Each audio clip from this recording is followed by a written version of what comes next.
கல்யாண மீடியேட்டர்கிட்ட சொன்னீங்கன்னா அவங்களே வந்துட்டு உங்களுக்கு பார்ப்பாங்க, பார்த்து கொடுப்பாங்க.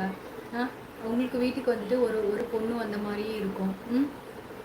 அதை தான் என்னால் அதுதான் சொல்ல முடியும். ஏன்னா அதுக்கு தீர்வு அதுதான், வேற எதுவுமே உங்களுக்கு சொல்யூஷன் எதுவுமே கிடையாது. உங்களோட லைஃப்பில் வந்து எதுவுமே கிடையாது ரவித்தோடரே.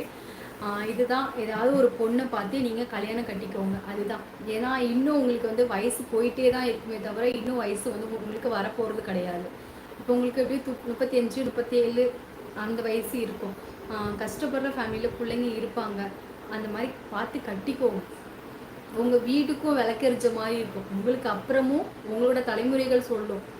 இது இன்னும் 4 கடத்திக்கிட்டே இருந்தீங்கன்னா 4 தான் வேஸ்ட்டாக கடந்து போகுமே தவிர உங்களோட வாழ்க்கை அப்படியே தான் இருக்கும். இது என்னோட அட்வைஸ். உங்களுக்கு எப்படின்னு உங்களுக்கு தான் தெரியும், உங்கள் மனசுக்கு. அந்த மாதிரி பண்ணுங்க. எப்போவுமே ஒருத்தவங்க லவ் பண்ணிட்டு விட்டுட்டு போயிட்டாங்க அப்படின்னா அவங்க வந்துட்டு நல்லா இருப்பாங்க. அவங்கள வந்து கல்யாணம் பண்ணி அந்த புள்ள வந்து கல்யாணம் பண்ணி புள்ள குட்டியெல்லாம் பெற்று அவள் நல்லா தான் இருப்பாள். அவளை நினச்சிட்டே அம்மா அப்பா எல்லாத்தையும் இழந்து போய் தனிமரமாக நிற்கிறீங்க. அதுக்கு இன்னொரு தீர்வு இது மட்டும்தான் தீர்வு என்னை பொறுத்த வரையும். உங்களுக்கு எப்படிங்கிறத நீங்கள் பார்த்துக்கோங்க. இதுதான் ஒரு தீர்வு. அதை பண்ணால் மட்டும்தான் அதுலேருந்து நீங்கள் மீண்டு வருவீங்க. இல்லைன்னா ஒன்றுமே செய்ய முடியாது. சிரிச்சுக்கோ. உன்னை மனசை காயப்படுத்தினா எப்படி நல்லா இருக்க முடியும்? அது எவ்வளோ வலி தெரியுமா? அது எங்கள் அம்மா எவ்வளோ வலி. அது எனக்குலாம் அவ்வளோ பாரமாக இருந்துச்சு. 1 வீக்கா அவ்வளோ பாரமாக இருந்தது. ஆமாம் பாலனா. பாப்பா தண்ணி கொண்டு வா சாமி. அப்துல் துரைசக்கோ வணக்கம் சங்கரன் சொல்லியிருக்காங்க. வேணா வேணா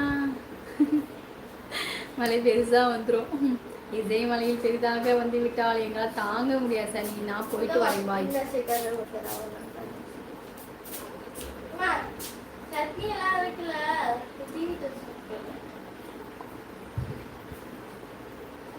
சரி கிளம்பிடலாமா?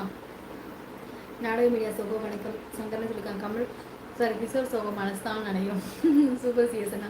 அகத்தின் அழகு முகத்தை தெரியும். அந்த பக்கம் வைக்கப்பட்டால் இந்த பக்கம் தெரியும். சரி கிஷோரண்ணா. ஏஆர்சி சாப்பிட்டாச்சா? பிரகாஷ் சொல்லியிருக்காங்க. வாங்க அரசு வணக்கம். ஹாய் அக்கா. வாங்க அரசு தங்க வணக்கம். நல்லா இருக்கீங்களா சாமி? அக்கா நீங்கள் என்ன ஒர்க் பண்ணுறீங்க அக்கா? நான் வந்து ஹாஸ்பிட்டலில் வேலை பார்க்குறேன் சாமி. தங்க பிள்ளை வாய் சூப்பர். மிக்க சந்தோஷமாக அரசு. என் சேனலை சப்ஸ்கிரைப் பண்ணிக்கோங்க அரசு. சரியா?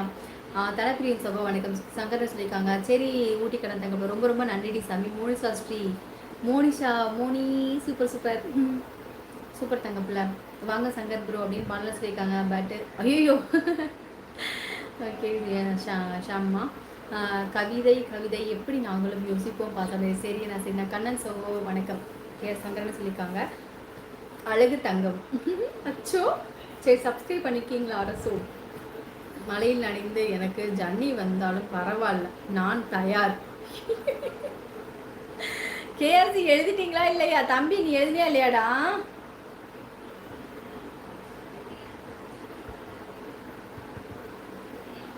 உடனே எப்படி கருப்பாயிடுச்சு போன.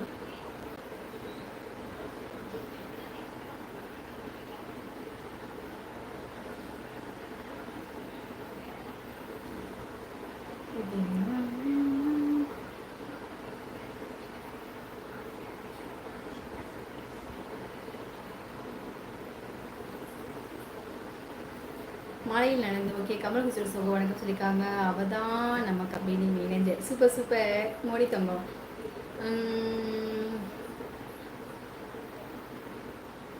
ஷாம் ஏன் ஷாம் உண்மை சொல்கிறீங்களா பொய் சொல்கிறீங்களா ஷாம்? அப்படி சொல்லாதீங்க தம்பி. அது என்ன பாட்டுன்னு எனக்கே தெரியலக்கா. நதியா அப்படின்னா ஃபஸ்ட் லைன் இல்லை மூவி ஓடனே. நதியாக நீயும் இருந்தாலே நானும் இல்லை அந்த பாட்டுங்களா? முந்தன் ஜீவன் எந்தன் கையில் விளக்காகுமே, முதல் நாள் என் மனதில் விதையாய் நீ இருந்தால் மறுநாள் பார்க்கையிலே மரமாய் மாறிவிட்டாய். அந்த பாட்டு. நாடக வீடியோ சொல்ல வணக்கம் சிஸ்டர். நைட் பூரா இதமான பாட்டை பாடுங்க கண்டிப்பாக. ஷாம் நிஜமாக சொல்கிறியாடா தம்பி? சங்கர் வணக்கம் சொல்லியிருக்காங்க.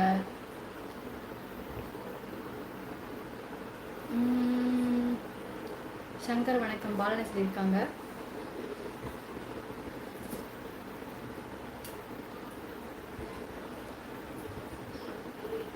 பசிக்குதுப்பா எனக்கு என்னன்னு தெரியல. எனக்கு ரொம்ப பசிக்குது. 2 தோசை சாப்பிட்டு தான் வந்து ஆனால் பசி இருக்குது.